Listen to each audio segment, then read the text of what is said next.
नमस्कार प्रेक्षकांनो, ठरलं तर मग मालिकेच्या आजच्या म्हणजेच 10 एप्रिलच्या भागात आपल्याला एक जबरदस्त असा ट्विस्ट पाहायला मिळणार आहे. पण त्याआधी जर तुम्ही माझ्या चॅनलवर नवीन असाल तर चॅनलला प्लीज सबस्क्राईब करा. तर प्रेक्षकांनो, आता आपण पाहतो की सायली रविराज जवळ येऊन असं म्हणालेली असते की कीर्तन माणसाच्या मनाचा आरसा असतो रविराज काका, आणि माधवीताईंच्या कीर्तनातून आपण बोध घ्यायला हवा.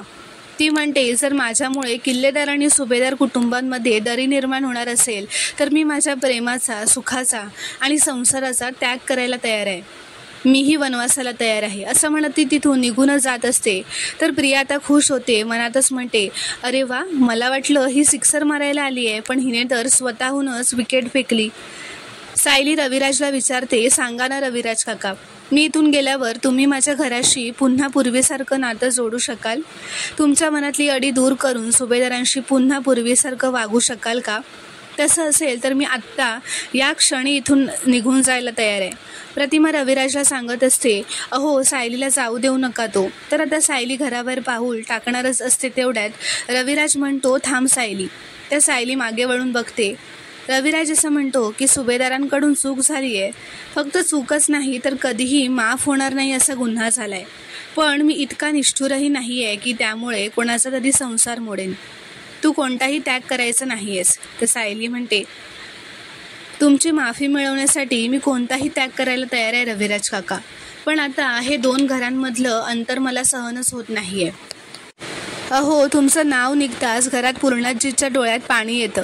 तुमच्या कपाळावरची एक अटी माझ्या पाठीवर ओढलेल्या असुडांची एक जखम वाटते मला. आता नाही सहन होत आहे हे सगळं मला, असं ती म्हणते.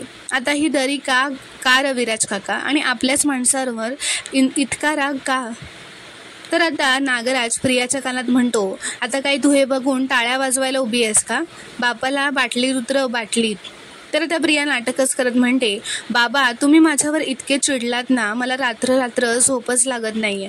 मी तुमच्या पुढे हात जोडते, प्लीज मला माफ करा ना. नागराज म्हणतो, दादा फार ताणू नकोस रे आता.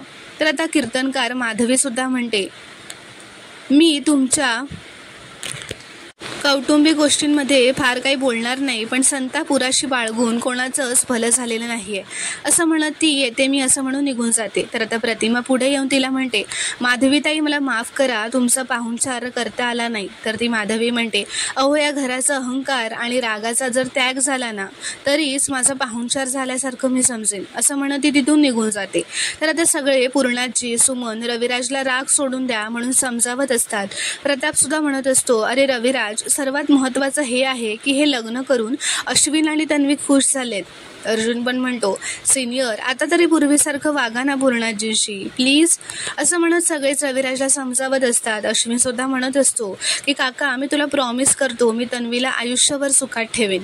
त्या सायली म्हणते, रविराज काका तुमची सगळी माणसं बघा ना, तुमच्याकडे कशी आशेने बघतायत.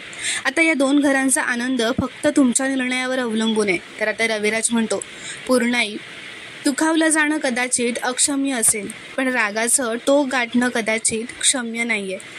माधवीताई म्हणाल्या त्याप्रमाणे कलह जर टाळायचा असेल तर नराचा नारायण होणं आवश्यक आहे, पण मी प्रयत्न करेन. आता तो हात जोडत म्हणतो की पूर्णाई, रागाच्या भरात जर मी काही वेडवाकडं बोलून गेलेलो असलो ना तर मला माफ करा. तर पूर्णाची पण हात जोडूनच म्हणते, आम्हालाही माफ करा रविराज. तर रविराज असं म्हणतात, तुमचे हात जोडण्यासाठी नाही आहे, तुमचे हात आशीर्वाद देण्यासाठी आहेत, आणि मी तुम्हाला शब्द देतो, इथून पुढे किल्लेदार आणि सुभेदार यांच्यामध्ये कसलीही अंतर असणार नाहीत. तर प्रिया म्हणते, बाबा मी प्रूव्ह करेन की मी माझा जो अश्विनशी लग्न करण्याचा निर्णय होता तो करेक्ट होता. तर आता अश्विन व प्रिया रविराजचे पाया पडतात. रविराज म्हणतात, सुखाने संसार करा. रागाच्या भरात तन्वीचं सुख कशात आहे हेच विसरून गेलो होतो मी. तर प्रताप म्हणतो, व्याही राग गेला का आता तुमचा, असं हसतच म्हणतो. तर सगळे हसू लागतात. तर आता इथे दुसरीकडे महिपत साक्षीला भेटायला पोलीस स्टेशनला आलेला असतो. तो साक्षीला सांगतो, ज्या लेडी कॉन्स्टेबलने तुला मारलं होतं ना, तुझ्या तोंडावर पाणी फेकलं होतं, तिला दामिनी देशमुखने काढून टाकले. पोलीस स्टेशनमध्ये पूर्ण राडाच घातलाय त्या बाईने आल्या दाखवून दिलं की ती काय करू शकते. तर आता महिपत आनंदाच्या भरात उभा राहून नाचायलाच लागतो व गाणं गात म्हणत असतो, वाट लावणार देशमुखबाई सगळ्यांचीच वाट लावणार. तर आता साक्षी म्हणते, अण्णा मला इथून बाहेर निघायचं आहे आणि यात तुमची ती दामिनी देशमुख काही करू शकली ना तर मी तिला मानणार. तर महिपत म्हणतो, तर दामिनी देशमुखने तुला बाहेर काढायचा पूर्ण प्लॅन केला आहे बाळा, समजलंस का? तिच्यावर विश्वास ठेव. तर आता इथे दुसरीकडे सायली व अर्जुन त्यांच्या खोलीत असतात. सायली म्हणते, श्रीरामाची कृपा झाली बघा ना, रविराज काकांचा राग पूर्णपणे गेला. आत्ता कुठे ना डोकं हलकं झाल्यासारखं वाटतंय मला. तर अर्जुन आता कसल्या तरी विचारात असतो. ती म्हणते तुम्ही आज काय? अर्जुन असं म्हणतो की तुम्ही आज काय करणार होता माहिती आहे का तुम्हाला?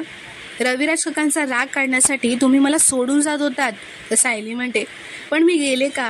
रविराज काकांनी मला अडवलंच ना. तर अर्जुन म्हणतो, नसतं अडवलं तर तुम्ही निघून गेला असतात.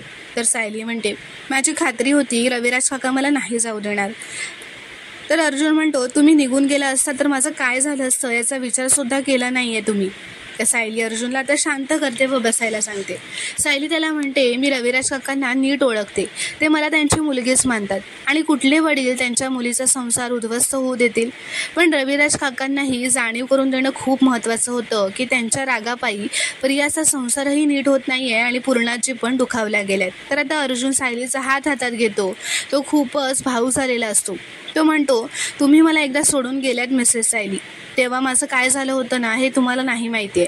तुम्ही मला ना आता प्रॉमिसेस करा की तुम्ही मला परत सोडून कधीच जाणार नाही. सायली म्हणते, हे काळे मणी बघताय ना? ती तिचं मंगळसूत्र दाखवत म्हणते, आपण दोघांनी दूर जायचं ठरवलं जरी ना तरी ते आपल्याला अडवून ठेवतील आणि मुळात मला कुठे जायचंच नाही आहे. तुम्हाला जरी माझा कंटाळा आला ना तरी मी पुढचे 7 जन्म कुठेच जात नसते. थोडंसं हसा ना आता. तर आता अर्जुन हसू लागतो. तर आता सायलीला पूर्णाजींचा आवाज येतो. त्या सायलीला खाली ये असं म्हणत असतात. सायली आनंदाने धावतच खाली येते. पूर्णाजी म्हणते, मला तुझ्याशी बोलायचं आहे. सायली म्हणते, बोला ना पूर्णाजी. पूर्णाजी म्हणते, रविराजचा आमच्यावर असलेला राग मला सहन होत नव्हता. काय करावं ते सुचत नव्हतं, पण आज तुझ्यामुळे त्यांनी आम्हा सगळ्यांना माफ केलंय. माझं खूप मोठं काम केलंस, त्याबद्दल तुझे आभार मानायचे होते. सायली म्हणते, पूर्णाची, अहो मी जे केलं ते आपल्या घरासाठी केलं. तुम्ही असे आभार नका मानू ना माझे. आभार तर आपण परक्यांचे मानतो ना. तर पूर्णाची म्हणते, बरोबर आहे तुझं. तू परकी असूनही आमच्या घरासाठी एवढं केलंस म्हणून तुझे आभार मानायचे होते. कल्पनासुद्धा म्हणते, तू आमची कोणीही लागत नाहीस आणि आमचं तुटलेलं नातं तू पुन्हा जोडून दिलंस म्हणून माझ्याकडून पण थँक्स. तर अश्विनसुद्धा म्हणतो, आणि हो तू काही गैरसमज वगैरे करून घेऊ नकोस हा. ह्या दोघी जर तुला थँक्यू म्हणाल्यात म्हणून तुला ॲक्सेप्ट केलं वगैरे वाटत असेल.